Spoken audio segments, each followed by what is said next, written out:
You're muted.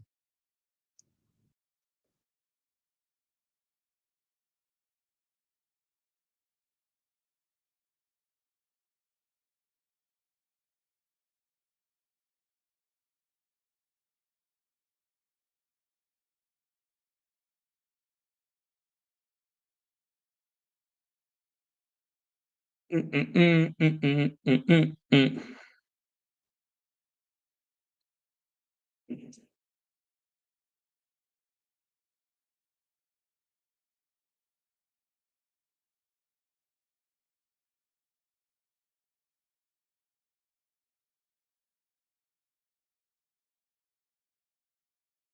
You have no audio. You have no audio. I'll make a song up so it keeps people interested. Tom's working on his audio. You have no audio. You have. You still have no audio. I can hear me though singing. Oh, he's gone, and now he's back. Wow, that was weird. Now you're there. It's here. Yeah. All right. That's a good way to start. Let's get on the microphone. What about now? Yep. I can hear you good. And And this weekend. You blew me up. Welcome to This Week in Worcester podcast. I am Tom Marino, editor of This Week in Worcester. I am here with John Keogh, executive producer of Manny J Media. Round two of Hey John. Hey Tom. Well, we have a fun show today. We're gonna argue. It's gonna be fun.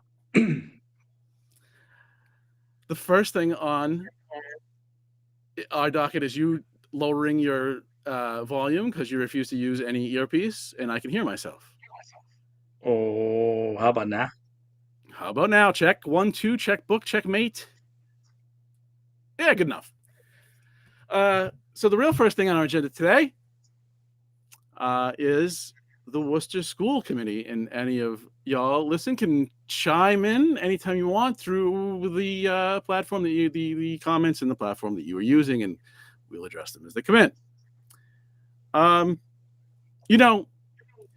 It's important that we respect public servants, right? And when you work for the city, or especially the school department, for 40 some years, you're a wonderful public servant and you deserve credit for that. But then when you enter elected life, when you run for an elected position and you advocate for time and time and time and time again how things used to be, how things were done in the past, how things were done when I was superintendent, for example, you invite scrutiny of what your performance was as superintendent. So I published a piece on Friday that took a look at that. So the last budget meeting for to approve the budget that our current superintendent, Dr. Bonares, proposed to the school committee was on June 20th. Well, for over 6 hours, which isn't, all that abnormal happens. But things were hung up on the absolute most mundane thing. We had to talk 10 minutes about the reduction of one custodian from one school needed a 10-minute break, a 10-minute discussion. Because the former superintendent says, well, you really need 10 custodians at that school. Well, there was $22 million budget deficit. They did add 2 custodians, but we have a new school coming online at Doherty that's massive, in case you haven't noticed. Huge. And so, with deficit plus custodians that we had added 2, they reduced from 10 to 9 in the budget. They reduced the custodians at Worcester Technical, rather. And no, the former superintendent says you need 10 custodians. We had to stop for 10 minutes until what repeated itself time and time again throughout that meeting, 6-3 votes.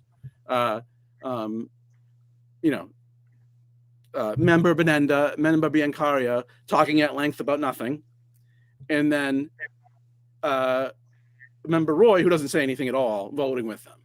Rarely speaks during meetings.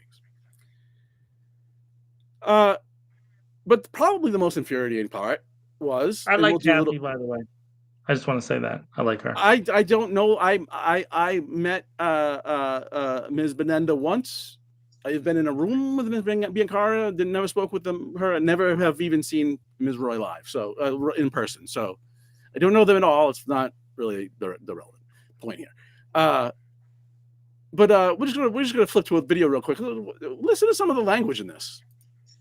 So what I'm very concerned on this page is the culture and climate specialist. Again, people just roam the hallways.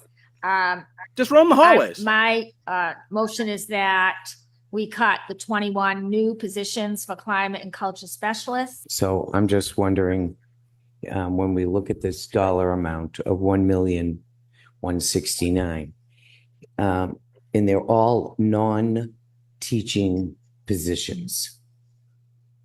Again, let me repeat that, non-teaching positions. So we are having, and I get we need to have some security in our schools and students need to be in a classroom. But I also understand that these folks in these positions are going to be looking at school rules, regulations, procedures, and altercations. So we are looking at having glorified bouncers in our schools. And yes, they'll answer the door, and that's what a bouncer does at a nightclub. So we have no security guards. We don't have a plan with our police any longer. Those were eliminated. The security guard was eliminated. They were disbanded, actually. So now we have 1,000,001 for our schools.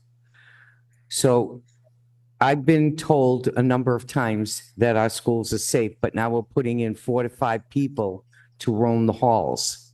But we're not going to have anyone in a uniform.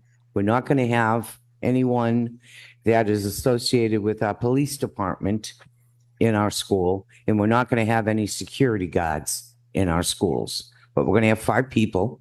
Are they going to wear a vest? What is their dress code? I don't need an answer for that tonight. I'm just throwing that out there.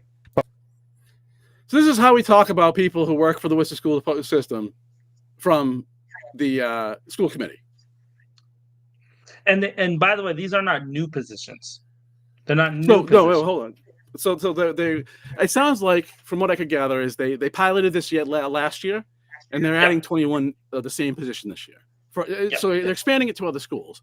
They are. That's right. In short, part of this, the part of the security effort, but they're there every day to engage with kids. They are part of the process. When a kid is having a behavior issue, they pull them out of the class. They're not counselors, but they work with kids. They build relationships with kids. There's also 5 of them in every school. So I like how we can't afford this, but we're going to put police officers in the schools. Nobody explained how they intend to pay for that. Because this isn't about policy. This is the police are going to be less. It's going to be less money. Yeah, that's what's going to happen. Because in the end, this is not about actual substance in the schools. This is about one person's revenge tour, a la Hillary Clinton in 2017, touring the country, blaming everybody but herself for losing. That's what's going on here. So Manny and I interviewed the superintendent for the year-end interview, right? The report card for 2023, 2024.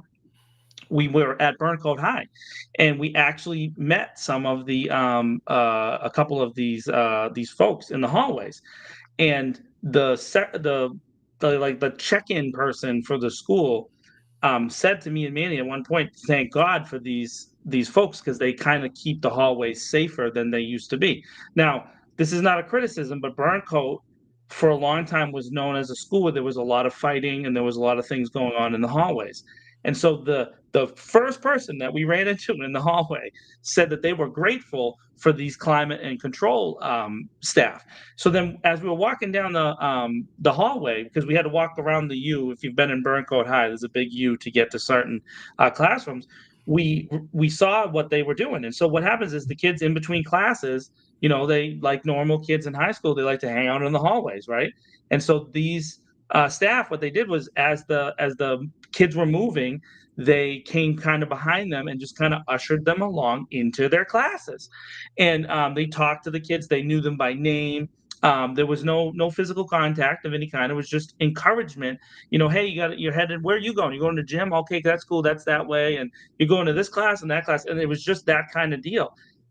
I remember high school, and we did not have that person. That didn't exist. And so a lot of times kids didn't go to class. We would blow off class. We would go there. We would go here.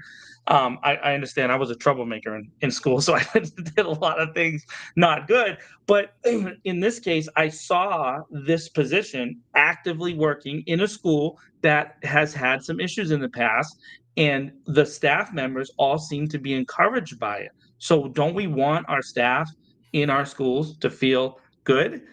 And don't we want the No. kids to be, and there was no No, arguments no. from the kids.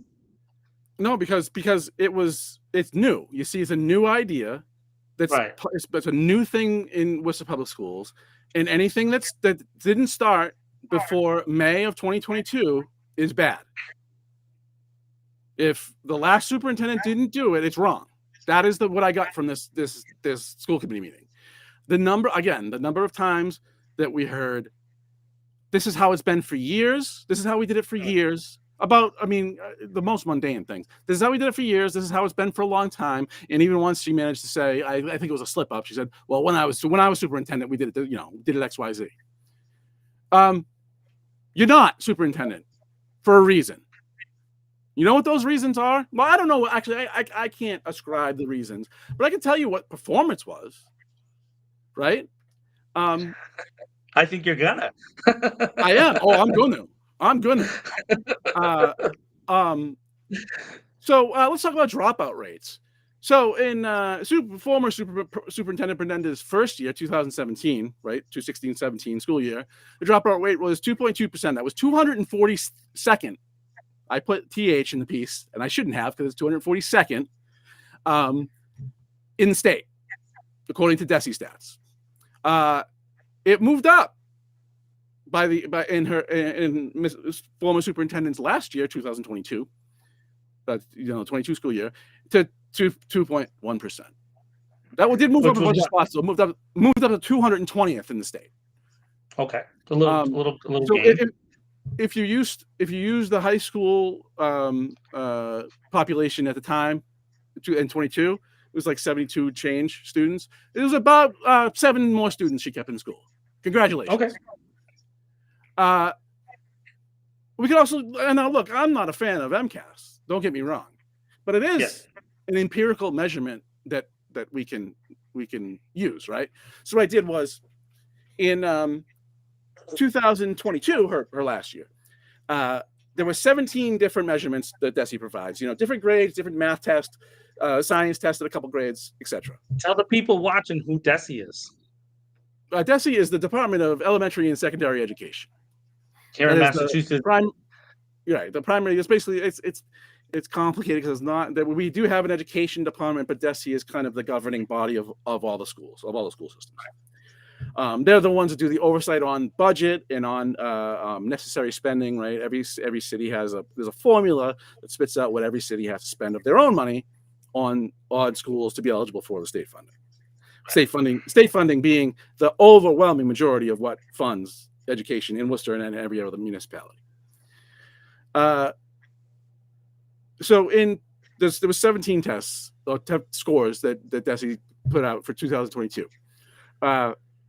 The average of those, every single one of them, was lower than the statewide average. The percentage of students achieving, exceeding or meeting expectations, right? Everyone was lower. In her final year, it was by an average of 16.8%. So that means 16.8 students for every 100 were less than the state average of achieving or exceeding expectations. In her first year, it was 17.2.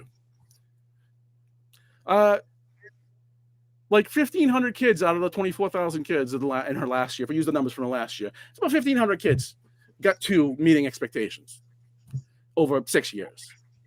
Why would we continue to do anything the same? Why would we continue to do anything the same?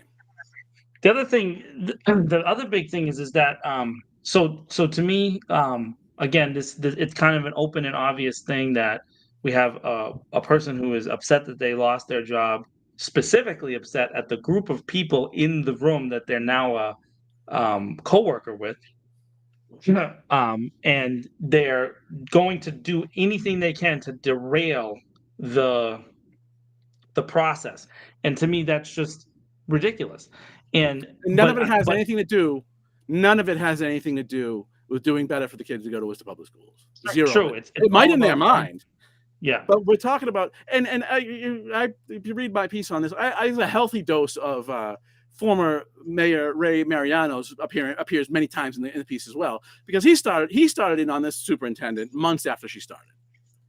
And of course, Ray has had for a long time a really long working relationship with the former superintendent, and they've known each other quite well for many years. Yeah. Oh, and they've joined. They are both universally in support of John Manfredo. Let's not forget that. But we just won't go throwing there firebombs today, Tom. What's going on, dude? We need to get to the point where we talk about dessert. I called this piece the Keep Failing caucus within the Worcester School Committee, because we shouldn't change anything. Schools are horribly underperforming. God bless the teachers that stay here and have worked here for a long time. The young teachers that are plan to stay here for a long time.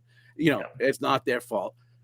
As all members at the time of the school committee, but John Manfredo, decided it was time for leadership change because nothing was working. Right. And also there had to be a change, because remember, we all went through a collective worldwide trauma that has changed the paradigm for learning for students.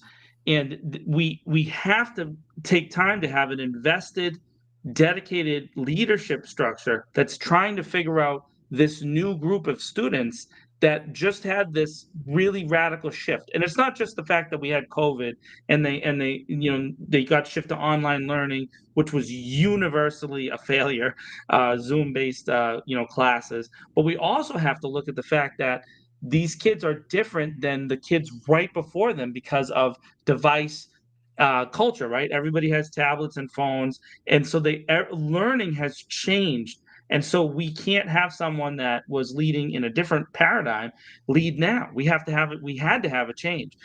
There's that. But on top of that, we also have a school system that has had a huge change in the ethnic population over the past 15 years. We're now heading towards a school district that is a majority minority school district. So we needed to bring in someone with experience within that structure as well. And frankly, the former superintendent just didn't have that experience. And so that cultural experience and the language barriers that exist for a lot of these kids, we need to be able to engage them. And so having a new person in charge of that is a good deal. By the way, the other thing is, you don't want to have someone in charge of these positions for that long. We're doing the same thing in the city manager position. We're doing the same thing in the police chief position. By the way, I don't know if you heard on Mandy's interview, the police chief said that he does not want to stay around for a long period of time. Paul Saucier. He believes that it should be a constantly changing position. So that was a big breaking news here, new to the city of Worcester. But those positions should have turnover, right? Especially when they're not elected, they're appointed. You need to have people changing in and out and bringing in new ideas, because sometimes it gets stagnant. So this just bitterness is really dragging down the school committee meetings. But let me give credit to some of the members who are staying on point and focused on, delivering the votes, because it would be really easy to get bogged down into battling and talking back and arguing back and forth.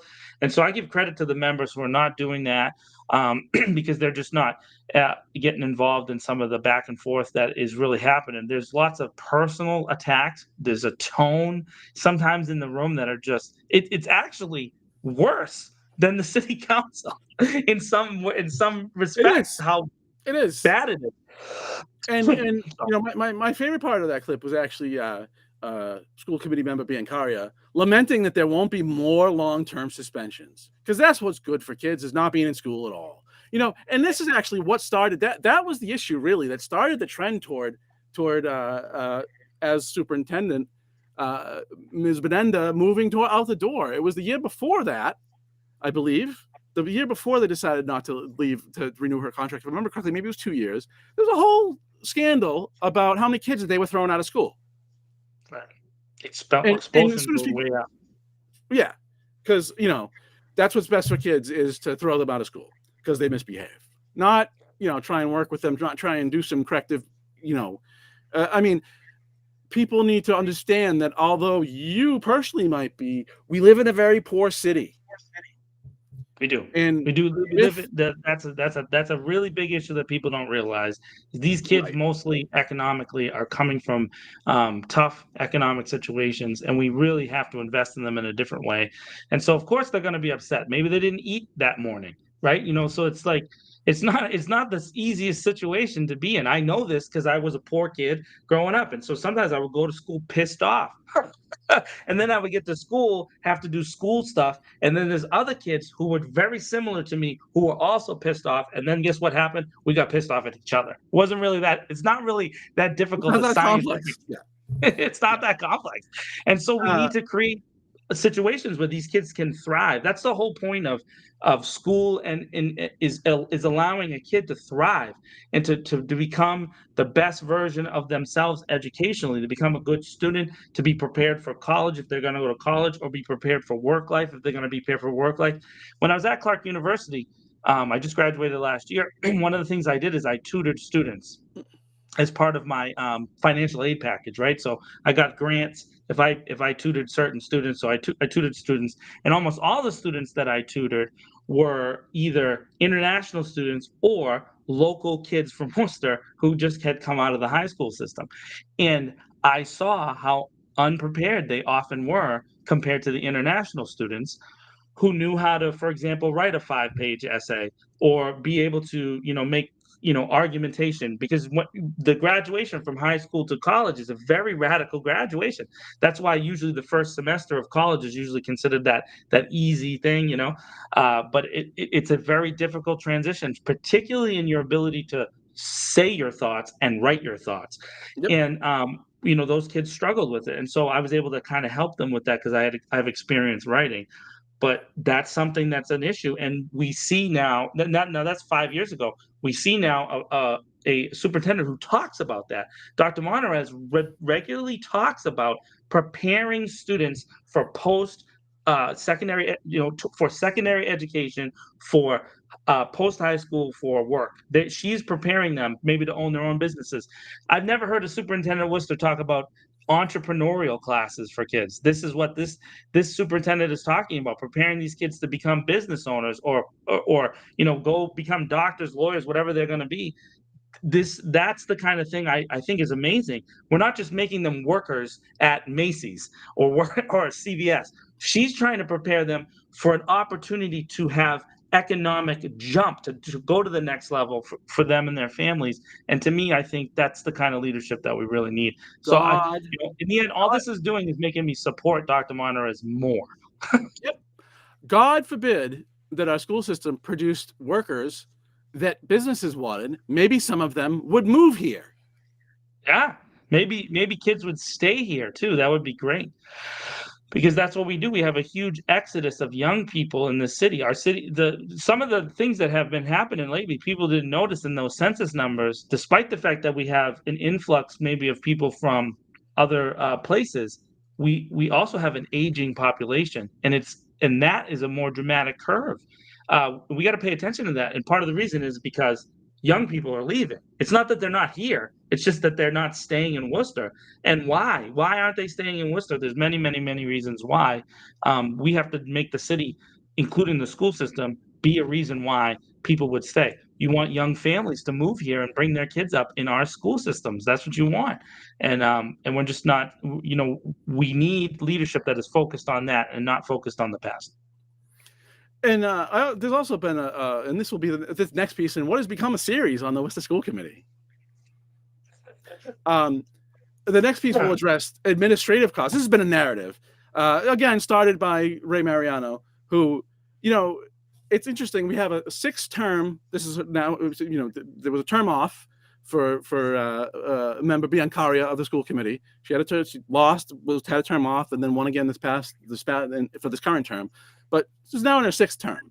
We had a 6-year superintendent, was in the school for 40 years, and thank you for your public service. And a former mayor who hasn't been in city politics in 20 years, who was the mayor for 5 terms, which made him chairperson of the school committee, and was 17 points off of the state average for the number of students meeting or exceeding expectations on MCAS. Maybe we shouldn't listen to anything these people say. Maybe the new superintendent is here to fix the mess that they created. And another thing is that clearly the former superintendent and the former mayor don't have a good relationship with the school committee, who were elected by the people of Worcester. So there's a real personal, gut check to say, why don't I have a good relationship with this group of 6 people? Obviously, there was a couple of changeovers in the last election. There was an even bigger group, but there was a negative relationship there between these two individuals and this group. And that relationship building is another thing that is really, really necessary for these city leading positions. You need to have a good relationship with the legislature of the city. And if you don't, then you won't have a result like you ended up having here, where the superintendent got the votes and there was no changes made to the budget that she submitted.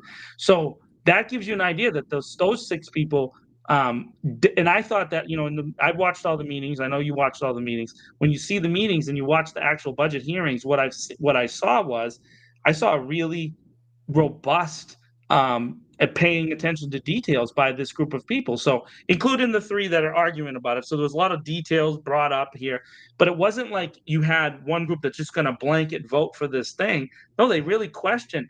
I thought Member Mailman was questioning the superintendent pretty regularly, and Mayor Petty, I thought, brought up a bunch of significant points. So it wasn't like it was unchallenged by the group of 6 that voted for the budget. They were challenging the superintendent, and I thought that there was some really good conversations there that didn't have the same tone as some of the other conversations. So there is some value to having a good relationship where you can then challenge somebody, right? Like our relationship, Tom, where we disagree, but we still like each other. We pretend, at least. On this note of, and I'll have a full breakdown of this, don't you worry, in my next piece of the subject.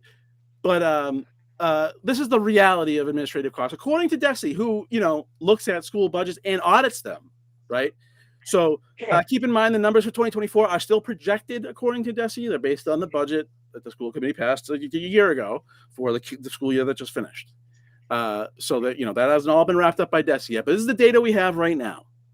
Is that the total administrative cost, as classified by DESE, it moved from 17th of the top 20 cities by population in the state. I took the top 20 cities and compared administrative costs. Guess where Worcester ranked? You'd think if you read Mariano or you listen to these school committee members, and that the out of control administrative costs. What do you think? What do you think out of control means? What do you think they rank in the top 20 cities by population in administrative costs?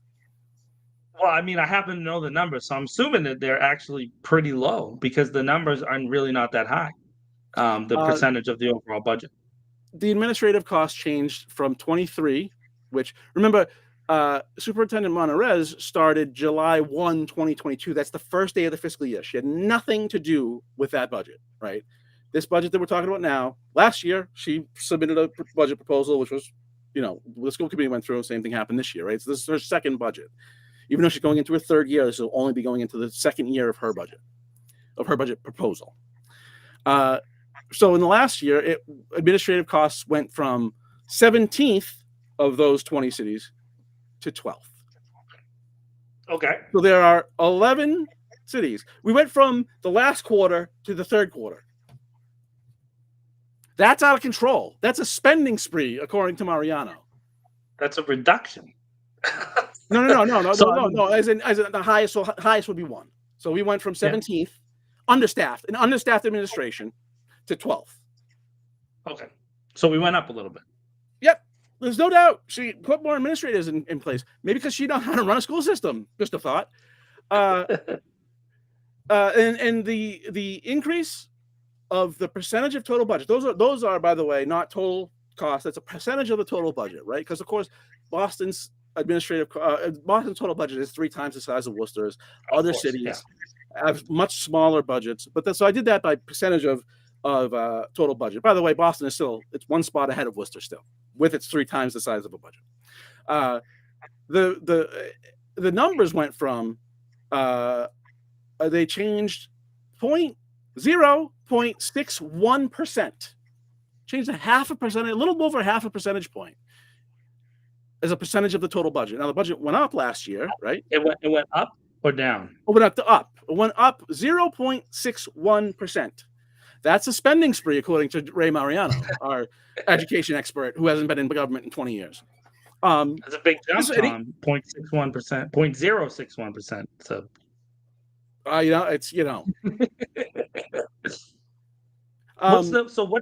So my question is that I like to look at things in the bigger context.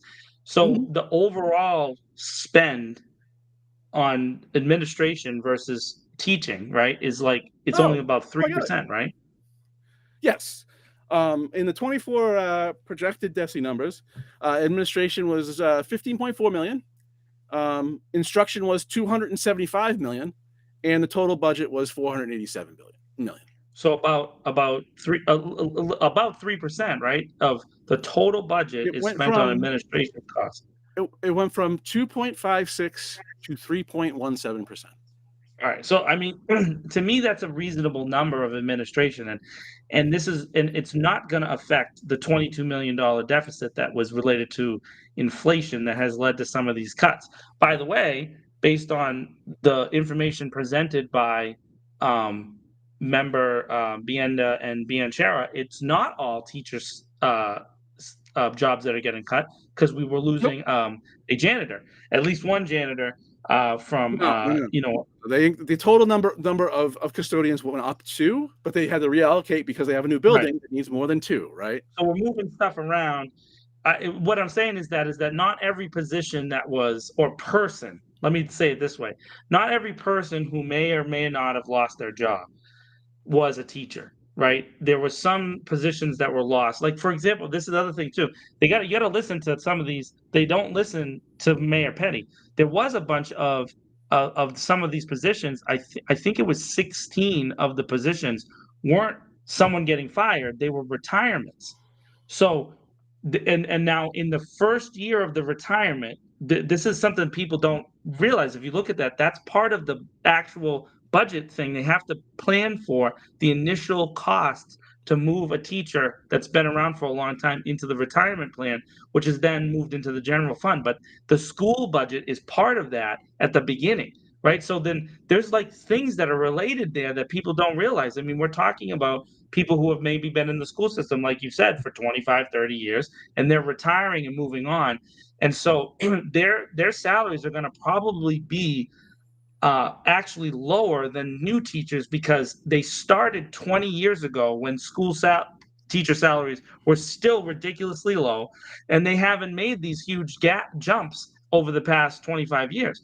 So the initial cost of hiring a teacher now is actually higher, right? So it's going to naturally create a budget that's more restricted, because to hire a new teacher, to retain a talented local teacher costs more now than it did, 25 years ago. So you got to pay it. Some of the arguments are just not based in reality, and so we need to like look at these numbers and the pushback. I really have to say, I thought Mayor Petty made a bunch of good points when he was talking about that. When he said, "Hey, although these people are retiring, they're not retiring with massive salaries. They're retiring with salaries that are related to these older increases from years and years ago." Since you mentioned Petty, let's go to another video, because here's a rare case of this is as mad as I've ever. He's usually very calm.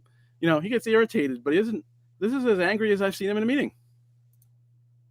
Am I missing something here? This is an existing position in the Worcester Public Schools.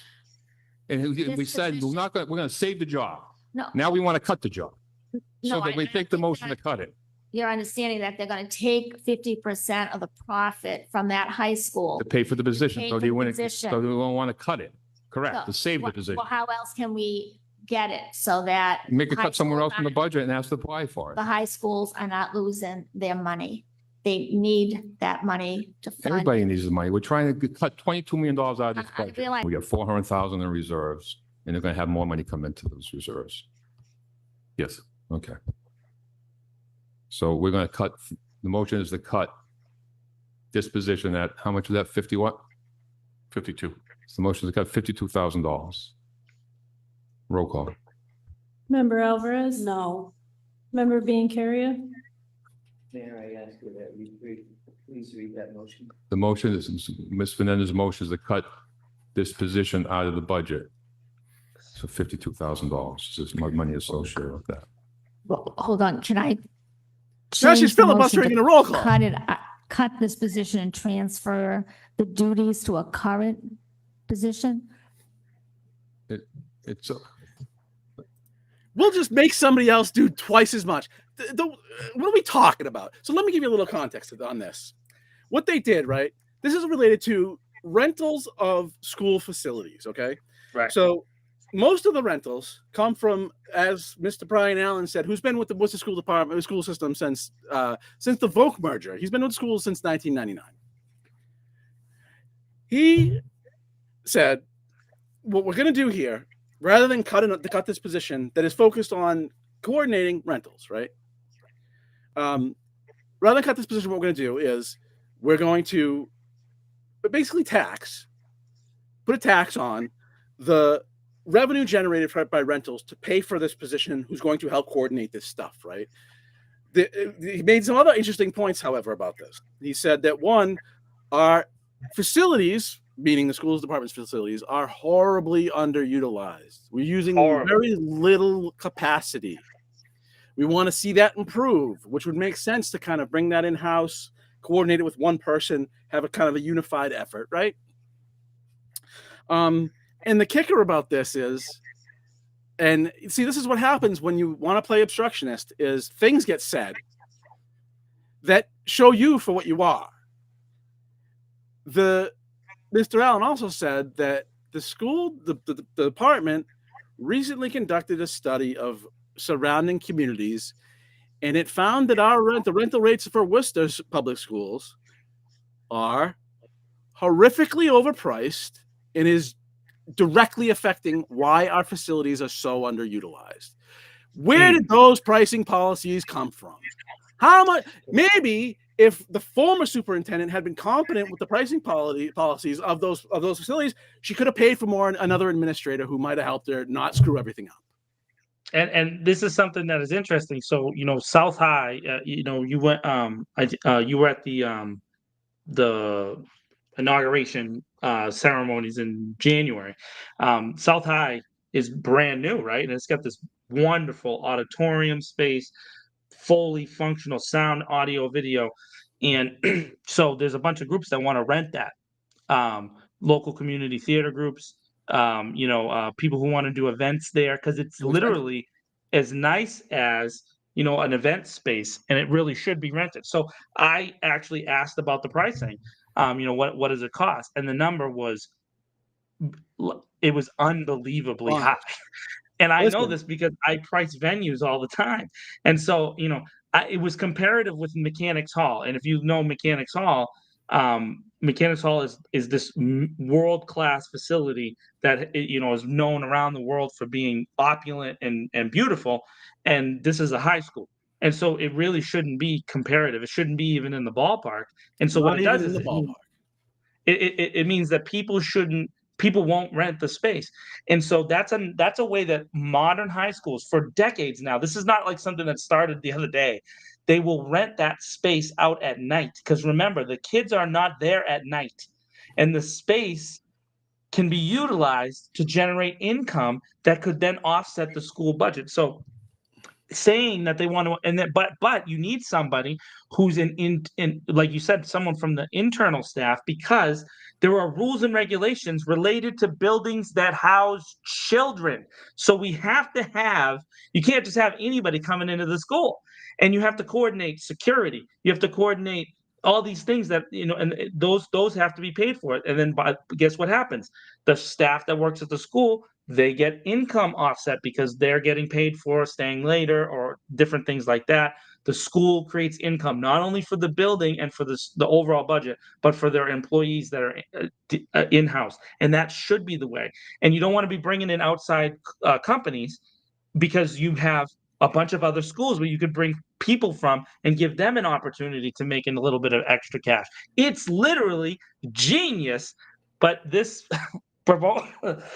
this proposal was to eliminate that position. Yes. So they figured out a way. And yeah, right. So it's not, taxpayers aren't paying for it. It's coming from revenue from the rentals, of which the school system has a $400,000 reserve from rentals of the past, right? So they've built up a reserve. Those funds are, I didn't quite get all the details. They didn't really talk through all the details of what that fund's dedicated to, but I get the impression that from some of the stuff that was said, that it's really dedicated to rental operations, right? So it's not like they can dip into it. They dip into it for stuff, which was what part of this discussion was about. So in the past, apparently, here we go, in the past, the schools where these rentals took place, which only happens in, now it's probably 5. Mr. Allen said 3 or 4, right, currently. And then, they expect Doherty to now be another possible place that people would be interested in renting, right? And this whole 18 minutes this went on, by the way, to try to cut one $52,000 position so this, quote, high schools could, quote, keep their money because they happen to be the place. So let's get this straight. The school manages school facilities the taxpayers pay for. And if somebody rents a facility inside a school, and that only happens in 3 or 4 places, now going to be 4 or 5, that school should retain all of those resources. So if your kid doesn't go to one of the 5 newly built schools, your kid can go to hell. You're not important. Right. But the kids that go to the new schools, they deserve more. They go to a new school through no fault of their own, or it's the woman's insane. I can't. It was the most irritating. I mean, I have sat through a lot of government meetings in my day. I watch city council front to back every week that it's on. Okay. Yeah. This was the most irritating meeting I've ever seen in my life.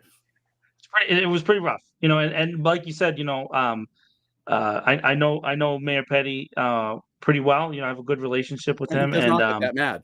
He does not. Never gets that mad, and not like that. That was openly frustrated Mayor Petty, and because the whole point is this: the money generated is paying for this position. It's a position that we want to retain because it doesn't actually cost the taxpayers anything, and it generates income that could maybe, if it's managed well, lead to more income for all the schools. And that just is apparently not a good idea in this particular group. It was a silly decision, and then the vote reflected it pretty well.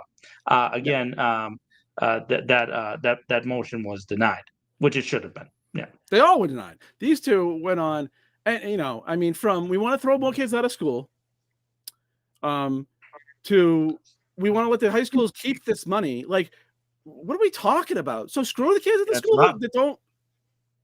I don't know what would I don't even think I don't know. I don't know. Like again, this is Hillary Clinton in 2017 on her book tour, telling everybody it was because somebody ran against me in the primary that I lost. It wasn't calling at the opposition supporters deplorables or the 417 stupid things that she did in that campaign, or the fact that 65% of Americans just don't like her. It had nothing to do with that. It was all because somebody ran. It's all somebody else's fault I lost. Yeah, personal reflection is a difficult thing for a lot of people to do. And that's fine. And I got no people have, you know what? People have flaws. But, you know, if people think I'm being too tough, she decided to run for school committee. And she decided to say, she want to say no to absolutely everything the person that was hired to clean up the mess that she left behind wants to do. Sorry. It just doesn't reflect. It doesn't reflect well. And by the way, again, other. So part of my part of my role when I was on the cable commission was to talk to other towns and cities, and we're kind of made fun of by local towns nearby.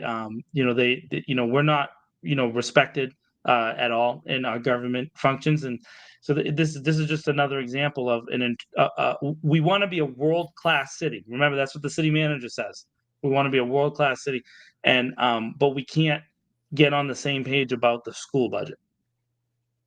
Well, I mean, I don't. You know what? And I don't mind opposition, and I don't mind opposition for opposition's sake. Even there always should be opposition, but when it's opposition that's so blatantly, deeply personal. Yeah, because like I actually somebody think did you wrong. You worked for the schools for 43 years, and somehow you were wrong because they didn't want to extend your contract. And now, now I'm digging in. Now I'm going to find everything that you did wrong because you're a horrible person. You're making Tom mad, and so now Tom's going to run you down. I mean, let's talk about, I mean, that's just the two obvious things: scores, MCAS scores, and dropouts. You did nothing. You accomplished nothing. And we talked about it before. So and then it cuts into my really fun podcast time because we have to spend 45 minutes on it. Thanks a lot, member Bienda. Because I want to talk about other stuff. All right.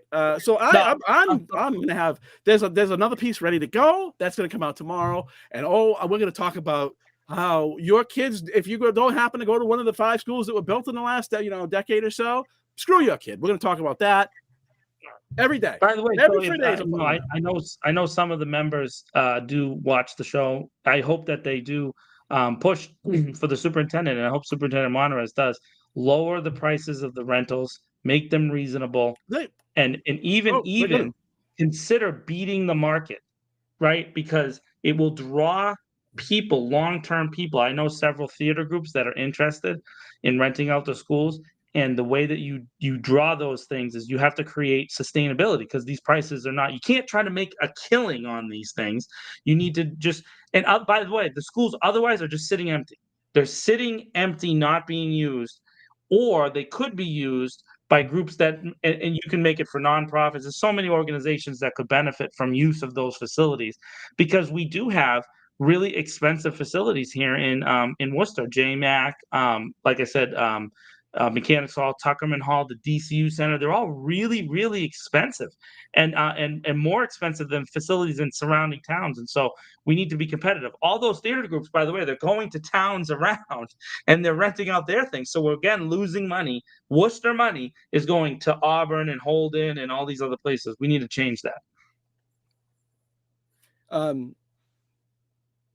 Yeah, so we can move on from that. That's my rant for the day.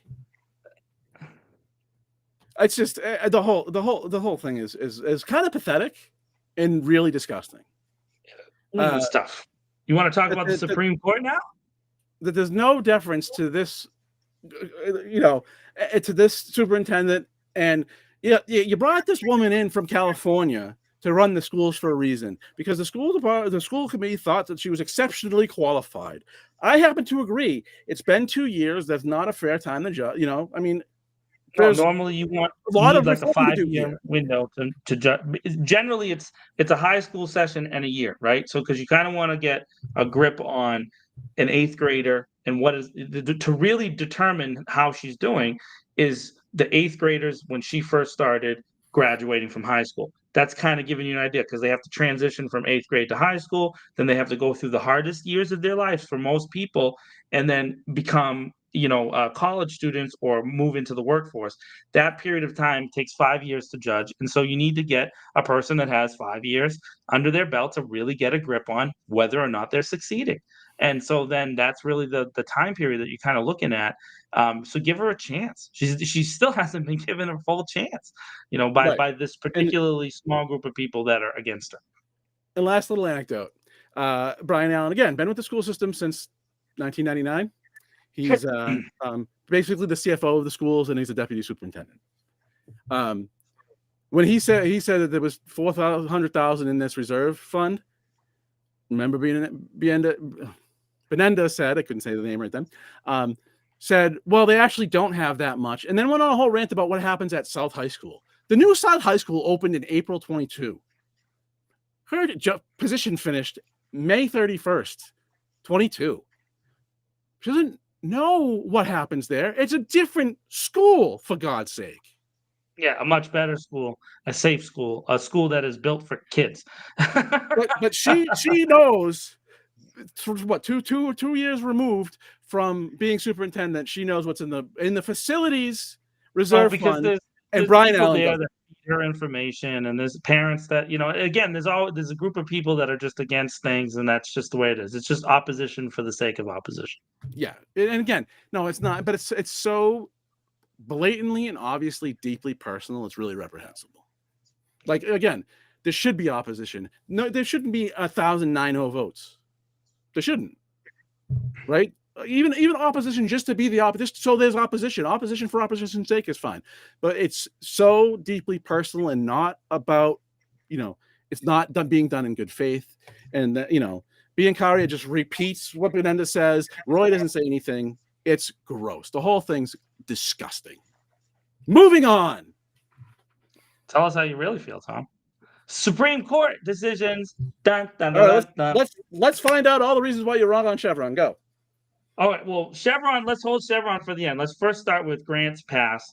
So, for those of you who are watching or looking at this later, Grants Pass is the decision where is a town in California that decided to fine and arrest people who were experiencing homelessness, the unhoused, and that decision to support this by the Supreme Court is unbelievably ridiculous, and it actually contradicts the decision that they made in the Chevron case.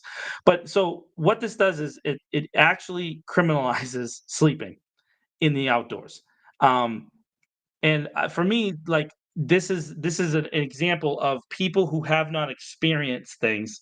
Justice Gorsuch, wrote this opinion, and he determined that the reason we can find people who are unhoused is because that's how we punish people. We find people, so therefore that's okay to do it to them, which is saying that what they're doing is a crime, even though they don't have any money because they're homeless and out of work.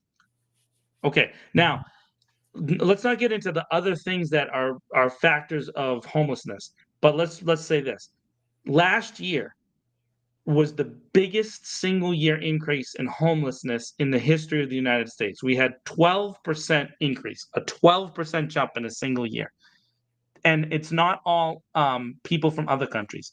The vast majority and is locals, people from here, people that have already been living here that either lost their jobs, lost their house, full families, man.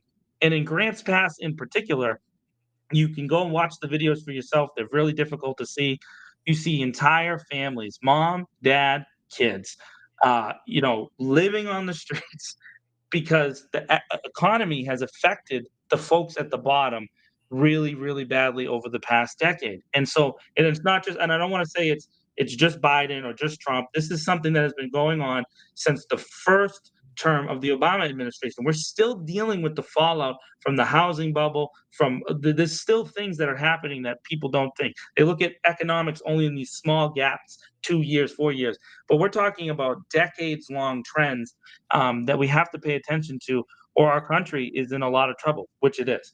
And this is one of the issues. We're not taking care of the most vulnerable, and this decision is just radical. It's unbelievable that this was the decision that was made, and so I repudiate this decision. It's the wrong decision. It just doesn't reflect reality. And again, how are they going to collect the fines? How are they going to collect the fines? There's no way They'll for run the those people. they'll run those people. They'll run those people into debt for the rest of their life. That's what they'll do. So, and then we have municipal debt. And then the only way in certain states, now, by the way, California is one of the states where you can pay off your debt by going to jail. So what you're saying to these folks is, and I believe, I looked it up, but I can't. It's hard to see in the California Department of Corrections like how it works exactly, because there's so many sheriff's departments and local jail. It's just crazy how many jails there are in California. But basically what I've able to identify is about $50 a day for going to jail. You can get off your debt. So now the grants pass fine in particular is $295, right? So that means it would take a week in jail to pay off that fine. And then when you get out, you're still homeless. And so then you're going to go back to sleeping on the street, and then you can get a fine again, $295. So if you think about that, every day on sleeping on the street is worth 6 days in jail. Think about what that means for people, folks. Of course it's cruel and unusual. That's ridiculous. You're saying that for one night of sleeping is worth 6 days in jail. That makes no sense. It's just so completely detached from reality that these justices have lost their way in this particular area. It just shows that what people that are, and I don't want to say that they're low class because they're not, but the people at the bottom part of the economic structure of our country are being more and more and more left behind by the elites. All these judges, they've been through the best law schools and the best colleges and were invested in, and none of them have had. No, and this includes, and I'm even the liberal justices. None of them had to struggle in their lives in the way that the people that they just made a judgment for did, and just a terrible decision. I don't even know how. I can't even. I want to get mad about that. But then the other decision is the Chevron case. So Chevron is actually a decision from 1984. A lot of people don't, follow this kind of stuff. But what Chevron was a case where the judges at the time determined that it was better for administrators of agencies to have say on regulations that they themselves wrote and put into place. Okay, and that the court systems should give deference to those agencies. And in this particular case, it was over fishing boats. This is a very specific regulation, but it's actually New England based. These fishing boats had to have regulators in the boats, and then the fishing captains were forced to pay for the salary of those regulators who were checking the boats to make sure that they were doing the right thing. Okay, so that particular individual thing, I think that the Supreme Court did make a really broad decision in gutting Chevron and completely eliminating it, and then creating space where none of those agencies can make these decisions. And it's going to have broad implications that are going to take decades to work out, for sure. I agree with the Chevron decision, but I don't agree with their reasoning behind it. So their reasoning is because they want to gut the administrative state. This group of 6 justices believes that they have to get power back to the judges, get power back to the judicial system. That's not why I think Chevron should have been taken down.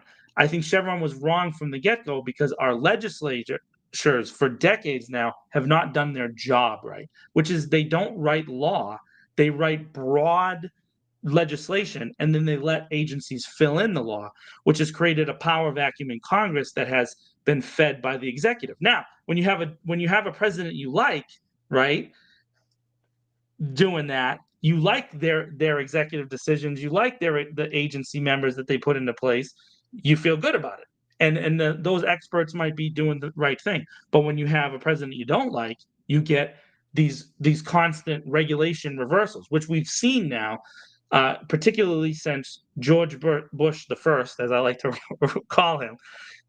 When President Clinton was elected president, he began the kind of tradition of just completely eliminating all the executive decisions of the prior person. That really wasn't a common thing, but it's become a common thing. And then George W. Bush did it to President Clinton. President Obama did it to George W. Bush, and then President Trump took it to another level of just changing what the presidents before. And why does this happen? Because we have regulatory agencies kind of making these laws into place. But that's not why they should be doing it.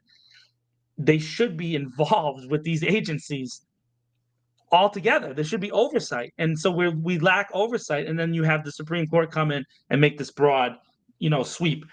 Here's why it contradicts the Grants Pass. Grants Pass is about allowing these municipalities to be, to have oversight in relation to the homelessness thing. So it's giving government power more authority for oversight. But then Chevron eliminates oversight. So the logic train that they followed in both of these cases is crazy, even though I agree with the decision to get rid of Chevron. Because I think there's a better way to do it. I'm not saying that agencies shouldn't have authority. I'm just saying Chevron was a poor case, and it's been gutted. It's been slowly chipped away at for 20 years. And so, it was only a matter of time, but the way that they did it is going to cause huge problems. Yep. So this was a massive power grab by the judiciary, by the most activist Supreme Court that we've ever had in this country. What it does is, what you're going to have now is people in Congress, mostly lawyers, who are going to be forced into decisions about, for example, how much fecal matter can be in the feed that is fed to chickens that you then eat.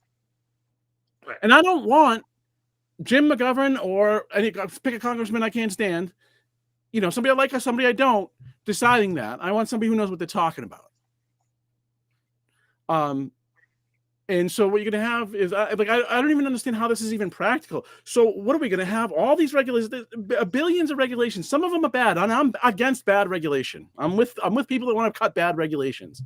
Cutting regulations for the sake of cutting regulations is, a good way to sweeping them away is going to have implications.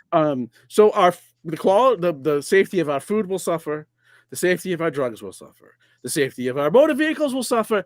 Pretty much everything is going to suffer, because now what is Congress supposed to do? Are they supposed to regulate the pressure per square inch on this and that inside of whatever of a car? They don't know how to do that. That's why we have regulatory agencies, and that's why it was managed by the elected president of the United States, who has oversight over, or has, who leads the executive branch, and then Congress can have hearings and look at these regulations or what the executive branch is doing. Instead, the judiciary decided we're going to now, we've already completely forgotten that precedent existed after we all perjured ourselves when confirmed. And two of us take money from some of the richest people in the country. And they also ruled, by the way, this is the best one of the three, actually. They also ruled that if you're a politician, you can't take money in exchange for doing something, but you can accept patronage after the fact. So if I pass a law you want after the fact, you can give me all the money you want. Yeah, I just got to wait for you to be out of Congress, right? And then I can just hand you as much. Oh, no. Oh, just not during the process. Right. Not if you can't pay me to get the law passed, but you can pay me after the law is passed. I could give you a boat or something, right? Give you that nice boat that you wanted, Tommy. Send you out there.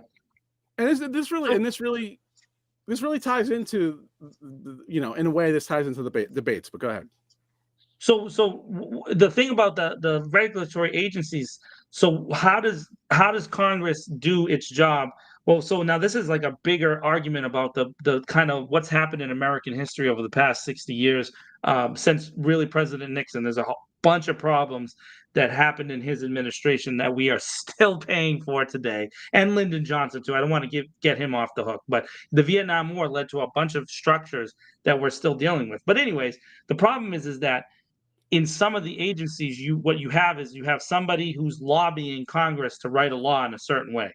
I don't know, Facebook, and then they pass the law, and then on the agency itself, on the FCC, you have a former executive at Facebook who is now voting on the regulations. And so there's where the argument comes. And that argument is a compelling argument because Facebook shouldn't be able to put executives on the FCC commission or and neither should whatever Bank of America, putting their executives literally on the SEC and then getting away with murder. That's not what the point of it is. Congress should be engaging with those experts. Part of the reason why this happened was the speed with which Congress moved has slowed tremendously. So if there's a new thing that develops, like, I don't know, wind power or solar power, you need regulations from the industry that's developing these things at a rapid pace, AI. And now you're not going to get that because Congress is not smart enough to be able to understand that information. And so the only way for that to work is you'd have to get someone who knows AI to run for Congress and then want to be involved with the legislative process. And that's just not what happens, right? Because how much money do you make in Congress? And you just brought it up. You don't make any money in Congress. You make money in kickbacks and all this other stuff. And that's really the problem. Our government has been almost openly corrupt for many, many, many decades.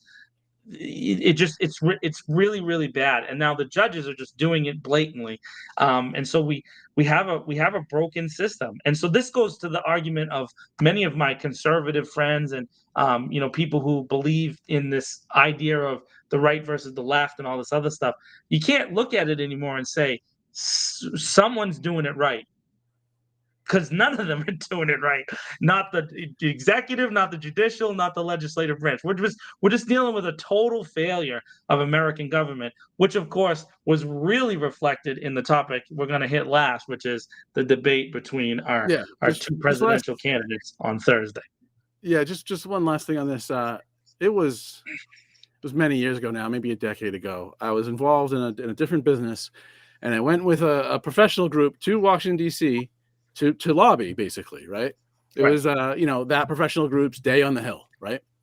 And I sat in the conference room of Senator Ron Johnson from Wisconsin and his legislative director, and I quote, "Good, that's what we want to see, the industry writing its own legislation."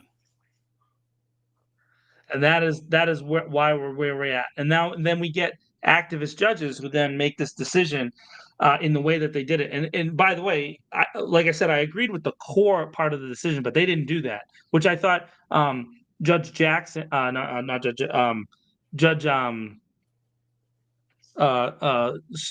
Sotomayor made a great point in her dissent about the idea that this could have been a much narrower pencil that they could have used to work through regulations over a period of time.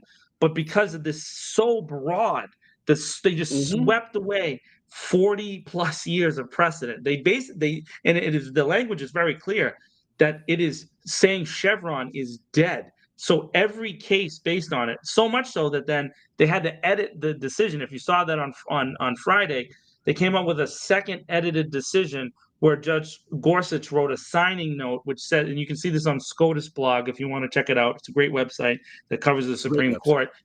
And he had to write what's called a signing statement, which happens in all three branches of the government. But this is basically the justice saying this doesn't mean that every single case that has Chevron as a component is going to be overturned, because on Friday after the decision came out, dozens and dozens and dozens and dozens of lawsuits were filed all over the country by groups who were watching for this decision, waiting to file lawsuits based on this decision. So now he's trying to signal to those groups like, hey, it's not going to be open season, but that's how they're going to view it. Yes, it is. Yes, it is going to be open season, though. And now it's going to jam the courts up, because now the courts are going to have to deal with all of those cases, and they have to take it now because the Supreme Court just said Chevron is dead. So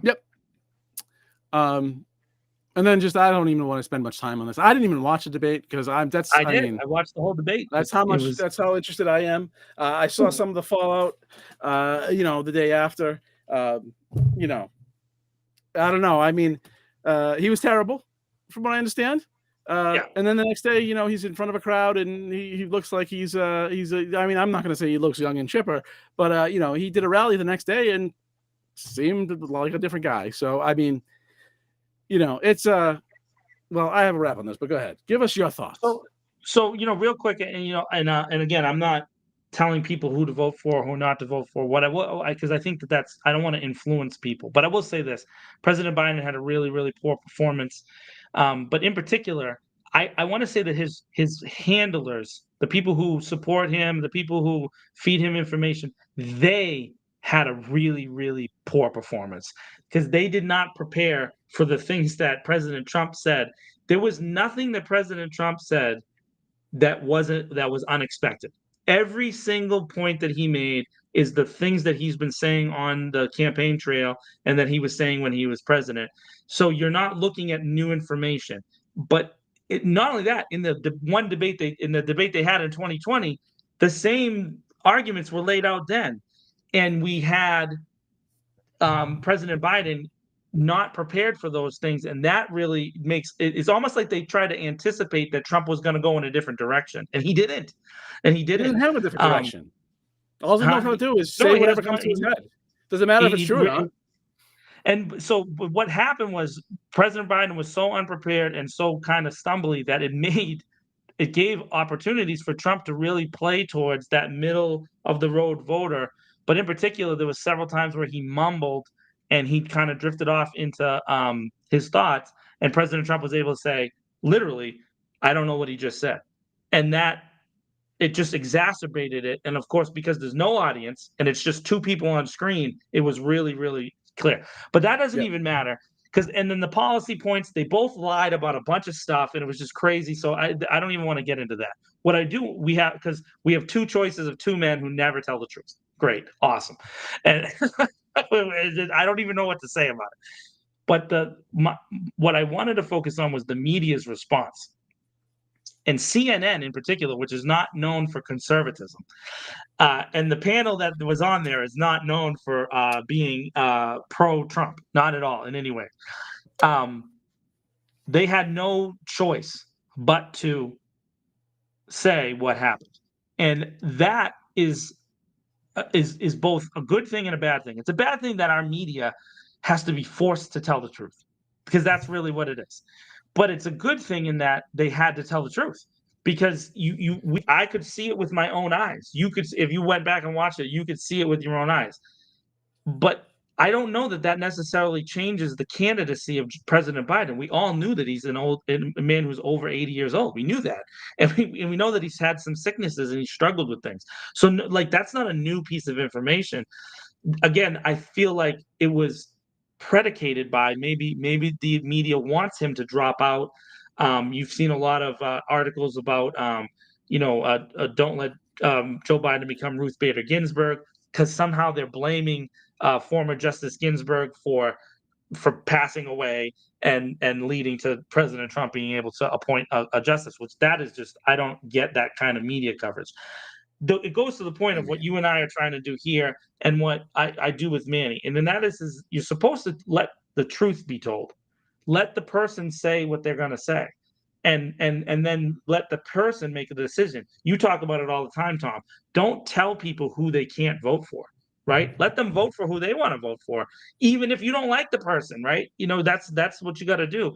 And in this case, I'm at least a little bit hopeful, because CNN told the truth, that maybe there's room for what we're trying to do, our kind of media project of telling the truth about what we see, not adding our opinions, even though we have opinions, to the facts, and letting the facts stand for themselves. Then maybe there's hope for us. I don't know. So that was my one takeaway, was they told the truth, so maybe there's hope.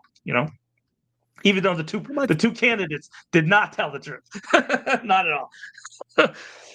Yeah, my takeaway is a little broader than that, and it's not really a new thought, but it certainly reinforced my thought here.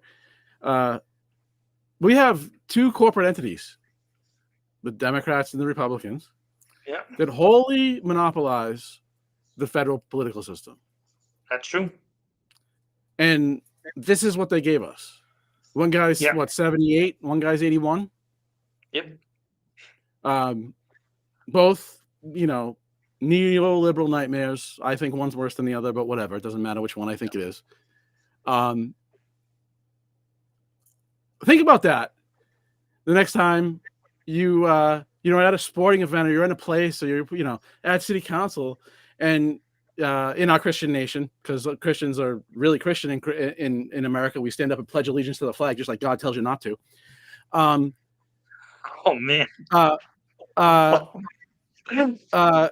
And so when you stand for the magic song, when they wave the magic sky cloth, and you pretend you're free, remember that two corporations gave us this nightmare because they can.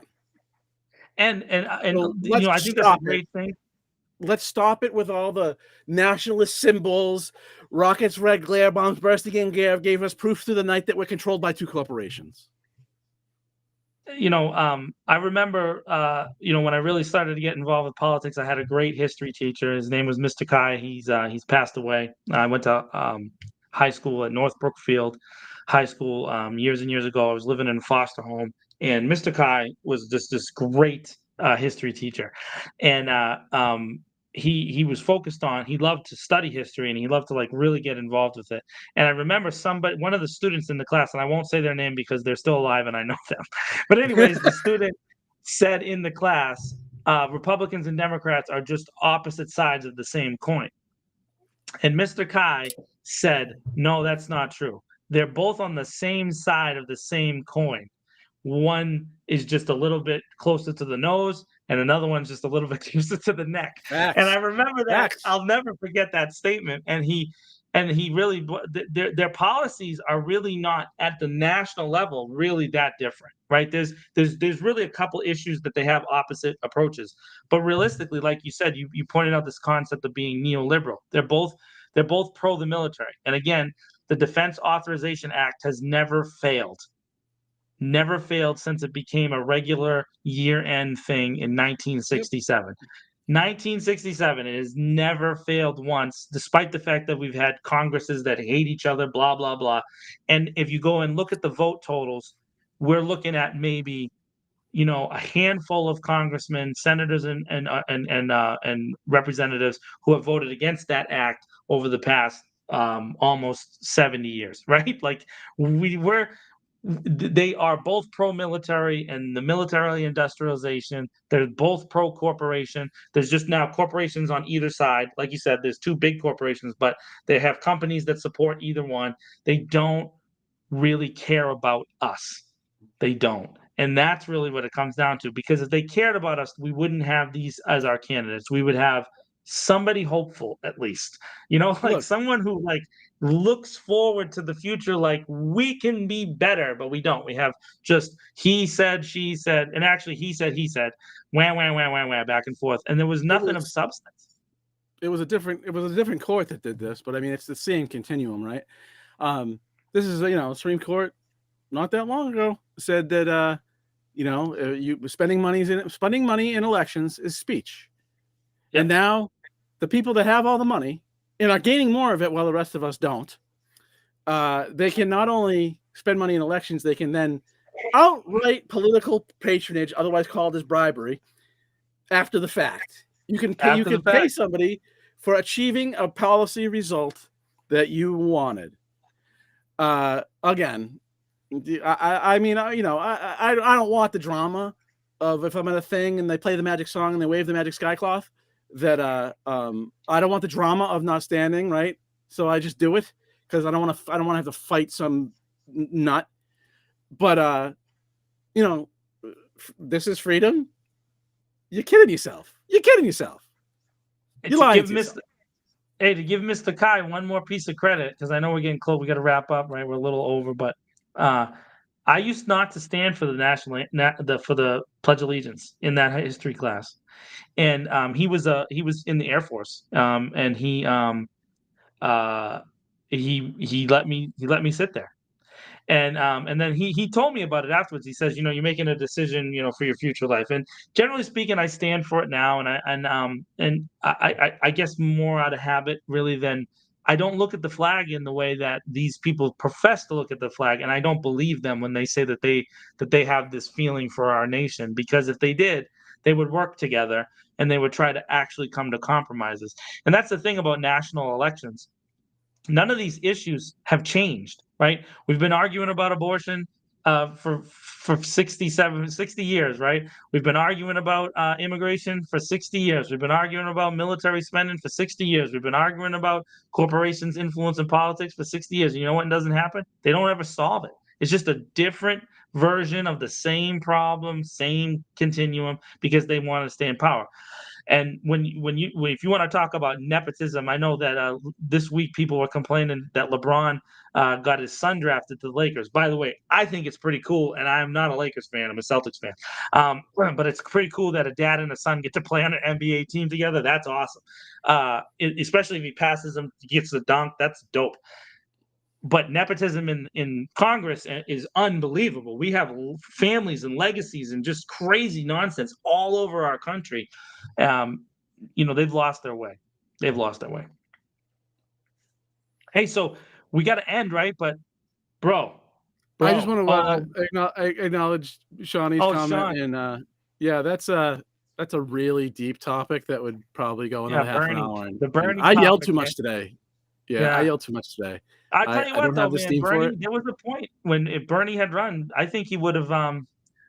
Oh, listen. Oh, here we go. Listen. But this is what people don't seem to get is I don't get how people don't think that guy in the Midwest would mop the floor with anybody. You get him out there talking working class politics, the working class people who are starving to death. Oh, he would have won. mopped the floor with anybody. He would, just like, by the way, because he knows how to talk to those people. To the Ross Perot thing, which I think Ross Perot was paid off. I'm still convinced of that to this day. Ross Perot would have won by far with his little PowerPoint cardboard cutout slides that he used to do. He would have annihilated if he had stayed in that race. And people forget he was winning so much that he was on stage. Oh, Sean wants to come on the Woot Nanny and just hammer the council theater. Oh man, me and Tom on there, we might run roughshod over some of the stuff. Yeah, we better do it remote because it could be a fist fight in that room. Yeah, we might. Right. So hey, last thing, right? We've been doing so far. We've done pie and ice cream, right? We have to continue the tradition of a dessert, and we're not gonna run out of desserts because there's so many desserts. But what's your favorite flavor of cake? It's going to be nuanced like the Ben and Jerry's thing. My mom's makes this chocolate cake with this cream cheese type frosting. It's not all cream cheese, but there's cream cheese in it. And I don't even know what to call it, but I call it dope. I call it dope. So I got two quick answers. Like for straight out the box, right? It's chocolate on chocolate. I'm a chocolate on chocolate guy. But this new trend towards the birthday cake mix that they have there with all the different flavors of cake, I'm down for the birthday cake mix, man. It's unbelievable. And Sean drops the yellow with chocolate frosting. There's pretty good. The golden cake is pretty good, man. So not bad. End on cake, right? End on some cake. Love it. All right, I yelled a lot today. I'll try and yell less next time. Hopefully, nothing in the interim pisses me off as much as that did. Because, woo, did that maybe make me mad? By the way, the Supreme Court issued like 14 decisions, so we only talked about 3. Yeah, I mean the rest of them weren't all that exciting though. Yeah, the other ones aren't that important. But Monday, there's some big decisions coming down in relation to immunity for the former president Trump and some of his cases. So we'll see how that goes. We didn't even talk about the January 6th one. We'll talk about that next week. That was a big one. It's amazing. Yeah, I mean, only one of the justices' wives is flying a flag that January 6th. Anyway, It's amazing that they could decide the 2000 election in a couple days, but they couldn't decide this. It's weird. It's almost like it was intentional.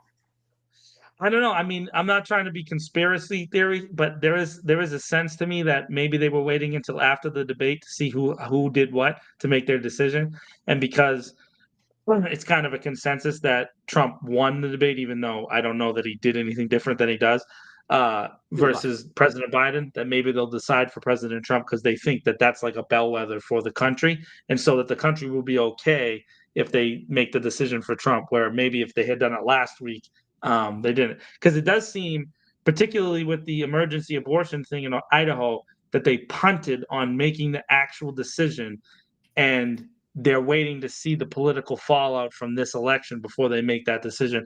The judges should not be doing that. That's the whole point of having an independent judiciary. They shouldn't be using political things to make their decisions. But we can talk about that more next.